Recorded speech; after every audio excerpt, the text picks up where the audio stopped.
Genesis chapter 26 : Isaac and Abimelech. 26 There was a famine in the land, besides the first famine that was in the days of Abraham. And Isaac went to Abimelech king of the Philistines, in Gerar. 2 Then the Lord appeared to him and said, Do not go down to Egypt, live in the land of which I shall tell you. 3 Dwell in this land, and I will be with you and bless you, for to you and your descendants I give all these lands, and I will perform the oath which I swore to Abraham your father. 4 And I will make your descendants multiply as the stars of heaven, I will give to your descendants all these lands, and in your seed all the nations of the earth shall be blessed. 5 Because Abraham obeyed my voice and kept my charge, my commandments, my statutes, and my laws. 6 So Isaac dwelt in Gerar. 7 And the men of the place asked about his wife. And he said, She is my sister, for he was afraid to say, She is my wife, because he thought, lest the men of the place kill me for Rebekah, because she is beautiful to behold. 8 Now it came to pass, when he had been there a long time, that Abimelech king of the Philistines looked through a window, and saw, and there was Isaac, showing endearment to Rebekah his wife. 9 Then Abimelech called Isaac and said, Quite obviously she is your wife, so how could you say, She is my sister? Isaac said to him, Because I said, Lest I die on account of her. 10 And Abimelech said, What is this you have done to us? One of the people might soon have lain with your wife, and you would have brought guilt on us. 11 So Abimelech charged all his people, saying, He who touches this man or his wife shall surely be put to death. 12 Then Isaac sowed in that land, and reaped in the same year 100-fold, and the Lord blessed him.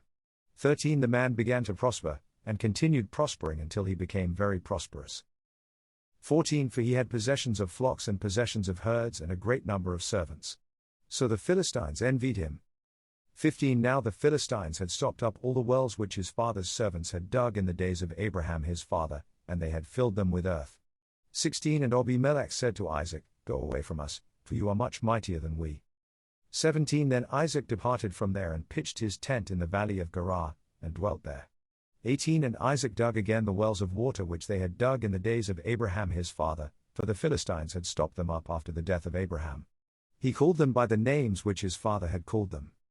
19 Also Isaac's servants dug in the valley, and found a well of running water there.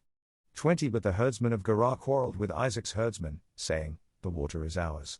So he called the name of the well Esek, because they quarreled with him. 21 Then they dug another well, and they quarreled over that one also. So he called its name Sitnah. 22 And he moved from there and dug another well, and they did not quarrel over it. So he called its name Rehoboth, because he said, For now the Lord has made room for us, and we shall be fruitful in the land. 23 Then he went up from there to Beersheba.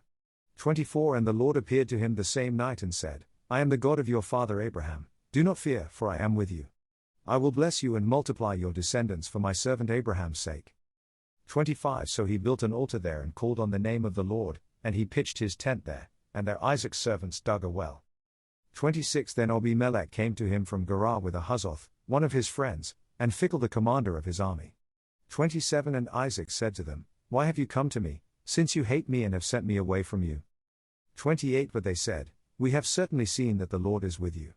So we said, Let there now be an oath between us, between you and us, and let us make a covenant with you. 29 That you will do us no harm, since we have not touched you, and since we have done nothing to you but good and have sent you away in peace. You are now the blessed of the Lord. 30 So he made them a feast, and they ate and drank. 31 Then they arose early in the morning and swore an oath with one another, and Isaac sent them away, and they departed from him in peace. 32 It came to pass the same day that Isaac's servants came and told him about the well which they had dug, and said to him, We have found water. 33 So he called it Sheba. Therefore the name of the city is Beersheba to this day. 34 When Esau was 40 years old, he took as wives Judith the daughter of Beeri the Hittite, and Basemath the daughter of Elon the Hittite. 35 And they were a grief of mind to Isaac and Rebekah. Thank you for listening to the Word of God. Please like and subscribe so we can reach more Christians. May God bless you.